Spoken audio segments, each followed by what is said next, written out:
पहाड़ कितने मुकद्दस हैं कि हर बड़े वाक़या का जिक्र जहाँ भी आता है वहाँ पहाड़ का जिक्र कहीं ना कहीं ज़रूर मिलता है।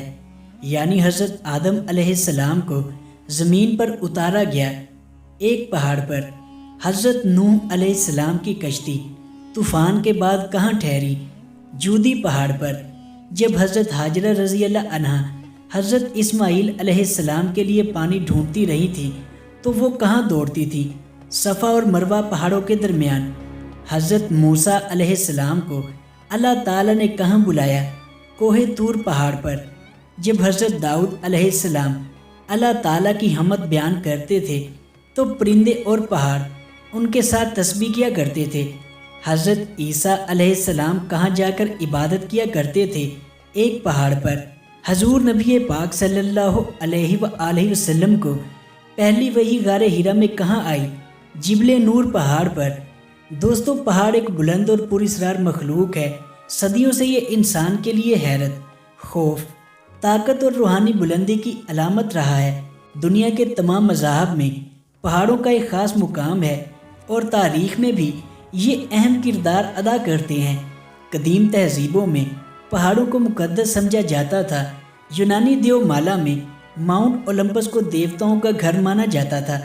चीन में ताओमत के फ़लसफ़े में पहाड़ों को रूहानी मकामात समझा जाता है। मसीहियत और यहूदियत में भी पहाड़ को एक अहम मुकाम समझा गया है। बाइबल में कोहे सीना पहाड़ को हज़रत मूसा अलैहिस्सलाम की वही की जगह करार दिया गया है जहां इन्हें अल्लाह ताला ने 10 अहकाम दिए। हिंदू मत में हिमालय के पहाड़ को मुकद्दस समझा जाता है और माउंट कैलाश को शिव की रिहाइशगाह कहा जाता है। बुद्ध मत में भी पहाड़ को रूहानी बुलंदी और ध्यान के लिए अहम माना जाता है और इस्लाम में भी कई बार पहाड़ों का जिक्र आया है और इन्हें ज़मीन की इस्तेहकाम की कुदरत और बड़ी वही के नज़ूल से जोड़ा गया है।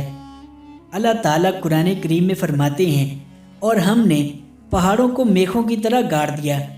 दोस्तों, पहाड़ों को हर मज़हब में एक मकबूलियत हासिल है।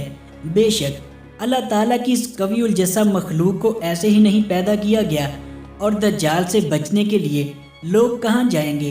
एक पहाड़ पर।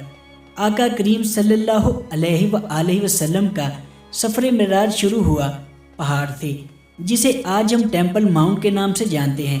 सालेह अलैहिस्सलाम की ऊँटनी कहाँ से निकली? एक पहाड़ से।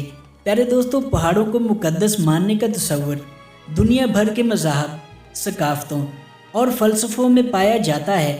प्यारे दोस्तों, कदीम ज़माने से ही इंसानों ने पहाड़ों को देवताओं की रिहाइश, रूहानी तजर्बात, इबादत और मोजज़ात के मुकाम के तौर पर देखा है। एक बहुत ही पुरानी तहज़ीब इनकाज के लोग पहाड़ों को पागलपन की हद तक मुकद्दस समझते थे और वहां जाकर कुर्बानियां दिया करते थे। वो पहाड़ों पर जाकर किस चीज़ की कुर्बानियां दिया करते थे, इस वीडियो में वो बताना मुनासिब नहीं। दोस्तों, अल्लाह ताला ने पहाड़ों को ज़मीन का तवाज़ुन बरकरार रखने के लिए पैदा फरमाया, जबकि हर पुराना मज़हब इसे अपने मुताबिक मानता है और मानता आया है। लेकिन हक वही है जो हमारे प्यारे अल्लाह करीम ने फरमाया। पहाड़ अल्लाह ताला की एक कवीउल जस्सा मखलूक है जिसकी तारीख हज़ारों साल पुरानी है। अल्लाह ताला कुरान करीम में फरमाते हैं, और हमने ज़मीन पर पहाड़ जमा दिए ताकि वो इन्हें लेकर डगमगाए नहीं। जदीद तहकीक के मुताबिक पहाड़ ज़मीन की सतह पर दबाव को मुतवाज़िन रखते हैं, जिससे ज़मीन की प्लेट्स ज़्यादा इस्तेहकाम के साथ हरकत करती हैं और ज़लज़ले कम होते हैं। पहाड़ को अल्लाह ताला ने शुरू ही से इंसानों के फ़ायदे के लिए बनाया है। साइंसी तहकीक के मुताबिक पहाड़ बारिश को भी कंट्रोल करते हैं और ग्लेशियर्स और दरियाओं का एक बड़ा ज़रिया है, जिसे अल्लाह ताला ने कुरान में भी बताया, और हमने पहाड़ों में मजबूत चश्मे रखे और तुम्हें मीठा पानी पिलाया। बेशक ज़मीन और आसमान की तहकीक में और पहाड़ों और समंदरों में अक्ल वालों के लिए बड़ी निशानियां हैं। यही वजह है कि पहाड़ों को देखकर हमें अल्लाह ताला की अज़मत और कुदरत को समझना चाहिए। बेशक अल्लाह की तख्लीक करदा कोई भी शय बेवजह नहीं है। बेशक अल्लाहु अकबर कबीरा। अल्लाह ताला ने पहाड़ों को अपनी अज़मत और तख्लीक की निशानियों में से एक करार दिया है। कुरान करीम में क़यामत के दिन पहाड़ों को पिघल जाने और उड़ जाने का भी जिक्र किया गया है। क़यामत के दिन पहाड़ अपनी जगह पर कायम नहीं रहेंगे, بلکہ بکھر جائیں گے، جو کہ اللہ تعالیٰ کی قدرت اور قیامت کی ہولناکی کو ظاہر کرتا ہے۔ جہاں تمام مذاہب اور تہذیبوں میں پہاڑوں کو بہت مقدس مانا گیا ہے، وہاں ہمارے اسلام میں بھی پہاڑ اللہ تعالیٰ کی عظمت، قوت اور تخلیق کی بڑی نشانیوں میں سے بتایا گیا ہے۔ انہیں زمین کے استحکام، اللہ تعالیٰ کے نور کی تجلی کے مقام، قیامت کی نشانیاں اور تسبیح کرنے والی مخلوق کے طور پہ پیش کیا گیا ہے۔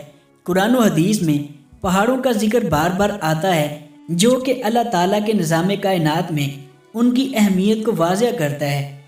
دوستو، پہاڑ ایک مخلوق ہے جو اللہ تعالیٰ نے بے وجہ نہیں بنائی۔ آپ کی کیا رائے ہے؟ کمنٹس میں ضرور بتائیے۔ امید کرتا ہوں کہ آپ کو آج کی ویڈیو پسند آئی ہوگی اور اللہ تعالیٰ کی اس بڑی مخلوق کو آج آپ نے نئی نظر سے دیکھا ہوگا۔ میں ملوں گا آپ سے ایک نئی ویڈیو کے ساتھ۔ دعاؤں میں یاد رکھیے گا۔ اللہ نگہبان۔